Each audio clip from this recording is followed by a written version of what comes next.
So just over a week ago, this story appeared in the Daily Mail. Racist to its core, outrage as nurses are subject to a new code where they must announce their white privilege before treating Aboriginal and Torres Strait Islander patients. Nurses and midwives forced to announce white privilege to Aboriginal patients. New code asks medical staff to reveal their white upbringing before treatment. It is to protect cultural safety of Indigenous and Torres Strait Islander people. It has been slammed as racist to its core and nonsensical by those opposed. Yeah, how would that work exactly? Hi, my name's Scott. I'll be your nurse today, but before I get started, I'd like to acknowledge my white privilege. Really? Australian nurses and midwives are being forced to announce their white privilege before treating Indigenous and Torres Strait Islander patients, a move which has been slammed as racist to its core. The term white privilege defines the unearned social and cultural advantages awarded to people with white skin which are not enjoyed by people of colour or non-white backgrounds. The Nursing and Midwifery Board believes the cultural safety of Indigenous or Torres Strait Islander patients is just as important as their clinical safety. Now, the article includes a photo of one Graham Haycroft, pictured here on Sky News. Haycroft is a spokesperson for NPAQ, Nurses Professional Association of Queensland, who appears to be the source for the racist to its core quote. Here he is on Peter Credlin's show last Wednesday. As I understand it, this new code of conduct for nurses in Queensland requires, obviously, white nurses to announce they've got white privilege before they can look after patients of an Indigenous or Torres Strait Islander background. Am I right there?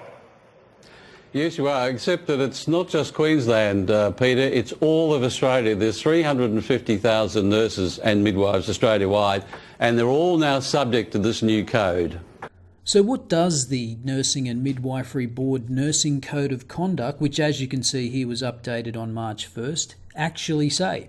Well, there is no reference to white privilege in the body of the document. It actually shows up in the glossary under cultural safety. Cultural safety represents a key philosophical shift from providing care regardless of difference to care that takes account of people's unique needs. It requires nurses and midwives to undertake an ongoing process of self-reflection and cultural self-awareness and an acknowledgement of how a nurse's midwives' personal culture impacts on care. In relation to Aboriginal and Torres Strait Islander health, cultural safety provides a decolonising model of practice based on dialogue, communication, power sharing and negotiation, and the acknowledgement of white privilege. These actions are a means to challenge racism at personal and institutional levels and to establish trust in healthcare encounters.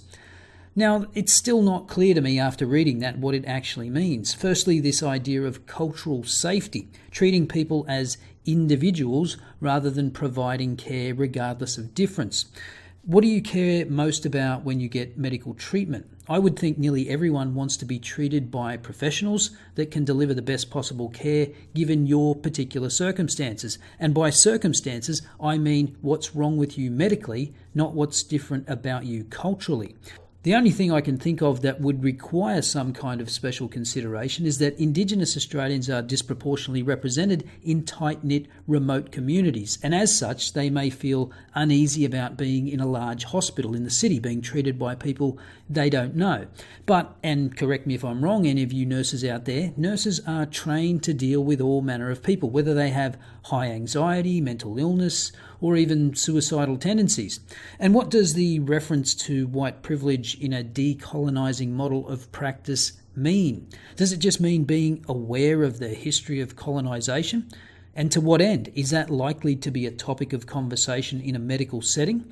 Anyway, in response to Graham Haycroft's comments a couple of days later, a joint statement was issued by the Nursing and Midwifery Board and various other related organisations to clarify this issue of cultural safety. Again, a lot of this was vague and not particularly helpful on the level of detail about how this works in practice, so I'll just read what I think is important. Culturally safe and respectful practice is not a new concept. Nurses and midwives are expected to engage with all people as individuals in a culturally safe and respectful way, foster open, honest and compassionate professional relationships, and adhere to their obligations about privacy and confidentiality.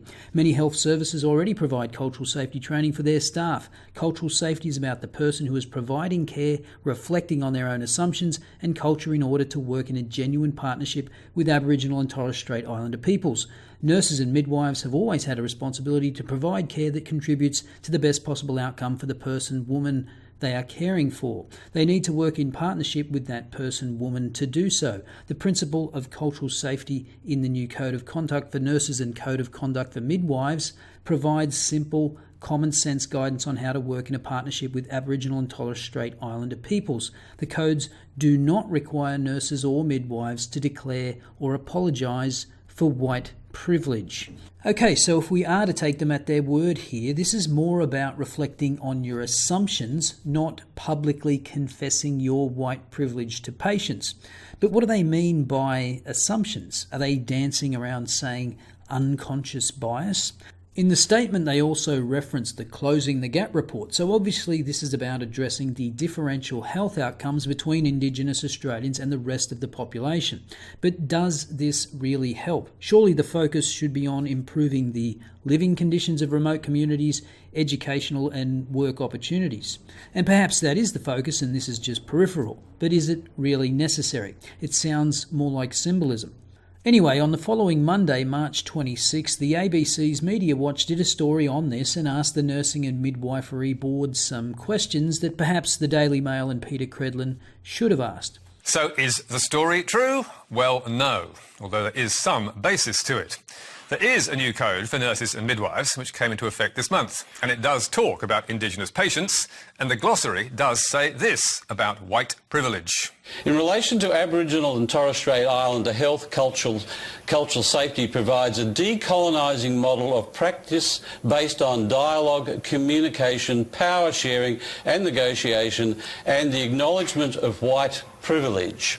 Now, you might think that is pretty balmy stuff, but the glossary is not the code that nurses must adhere to, and nurses are not required, forced or even encouraged to announce their white privilege to patients before treating them, or indeed at all. Now, the host then goes on to detail the background of Graham Haycroft and documents how he has been whipping up this story for a few months now, for example, with statements like this. When this issue emerged, everyone thought it was a practical joke. But it's far from a practical joke, isn't it? Well, it's worse than that. It's an insidious form of racism, and it's going to end up with a form of apartheid in the health system. And Haycroft has also been making claims that nurses could potentially lose their jobs. But Haycroft, who's using the issue to rally support for his union, claims the code will see nurses lose their jobs. And here is how. If you've got an Aboriginal or Indigenous patient and they don't like the bedside manner of the nurse because the nurse is not acknowledging her white privilege if she happens to be white, then a complaint can be lodged and there's no defence. So is that true? Well, no again, at least according to the Nursing and Midwifery Board of Australia, who drew up the code. Are nurses encouraged to announce their white privilege before treating Indigenous patients? No. Is there any requirement to acknowledge or announce white privilege before treating a patient? No. Can a nurse be sacked for not declaring or addressing their white privilege to a patient? No. The recent criticisms from Mr Haycroft are based on completely untrue statements. Graham Haycroft told Media Watch he stands by his claims, and no doubt he'll be encouraged to keep on repeating them by Conservative commentators who'd love to believe they're true. But they are not, and he should not be allowed to make them unchallenged. So you might be thinking that's the end of that. Sounds like a union official beating up a story to recruit more nurses into his union. But wait, there's more. Peter Credlin didn't drop the issue and talked about it again on Tuesday night on Jones & Co. I've got a copy of the Code of Practice. It was put out on the 1st of March. It's the long-winded document. But what I'm concerned about is in the glossary of terms, and it's always the glossary I've found in acts and other things that get you into trouble. The detail in here says it's all about cultural safety. In relation to Aboriginal and Torres Strait Islander health, cultural safety provides a decolonising model of practice based on dialogue, communication, power sharing and negotiation, and the acknowledgement of white privilege. It notes that the presence or absence of cultural safety or white privilege is to be determined by the recipient of care. It's not defined by the caregiver. So even if the nurse comes in and says, hello, I declare my white privilege. We're about to go into labour. Let me just get that out on the table first. It's still up to the Torres Strait Islander or the Indigenous woman to say, well, I don't think you did enough. I don't think you discharged your white privilege. Now, this is where I have to say I can't make a clear decision on exactly what is going on here. Notice the first part Credlin read out was the same piece I read out at the beginning of this video. Then she jumped back to the top of the section on cultural safety and read this part, and she does a tiny bit of editorialising. Listen again. It notes that the presence or absence of cultural safety or white privilege is to be determined by the recipient of care. It's not defined by the caregiver. So even if the nurse comes in and says, hello, I declare my white privilege, we're about to go into labour, let me just get that out on the table first, it's still up to the Torres Strait Islander or the Indigenous woman to say, well, I don't think you did enough. I don't think you discharged your white privilege. So we've heard that the Nursing and Midwifery Board flat out denies that nurses have to at any stage acknowledge white privilege, but that the presence or absence of cultural safety is determined by the recipient of care. It is not defined by the caregiver. And the part where Credlin is reading from has a footnote to page 9 of this 2014 report and the section titled, "The following are essential features of cultural safety." An understanding of one's culture, an acknowledgement of difference, and a requirement that caregivers are actively mindful and respectful of differences. It is informed by the theory of power relations. Any attempt to depoliticise cultural safety is to miss the point. An appreciation of the historical context of colonisation, the practices of racism at individual and institutional levels, and their impact on First Nations people's lives and well-being, both in the past and the present. Its presence or absence is determined by the experience of the recipient of care. It is not defined by the caregiver. And none of the surrounding commentary to this section makes it clear what this means for the day-to-day practical interactions between caregivers and patients. It doesn't mention white privilege explicitly, but implies something like that in the second point with an acknowledgement of difference. Also notice there seems to be a healthy amount of postmodernist jargon with respect to power relations. Now, there's one more interesting point that Credlin brings up, which is the way this section on cultural safety turned up in the Code of Conduct. This organisation that promulgates the code, the Nursing and Midwifery Board of Australia, says... Headed by a professor, I might add, headed by someone who's supposed to be an academic. That should make us all feel dubious anyway, but she says it's all okay because it was ticked off by COAG. Rubbish. I spoke to the Minister, Greg Hunt. He says, no, that's not actually right. It's not accurate. These guys are one of the many 15 or so health professionals that run their own race. It went to COAG as an under-the-line item for noting, but this whole section was omitted. This whole section about cultural safety was put in afterwards and before it was made public. So why is that? Why was the section on cultural safety inserted after it had been ticked off by COAG? Does that happen often with such documents? I have no idea, but it's a reasonable question. Now, on Thursday night on Peter Credlin's own show, she had another official on from the same nurses' union as Graham Haycroft. So how it works is it doesn't matter, you have no defence, so the nurse has no defence. How can we be trained on cultural safety if the total cultural safety is determined by just the patient alone? So I could have two people from similar cultures but have interpret it different, and I have no ability to know the difference, and I could be insensitive to one and not the other.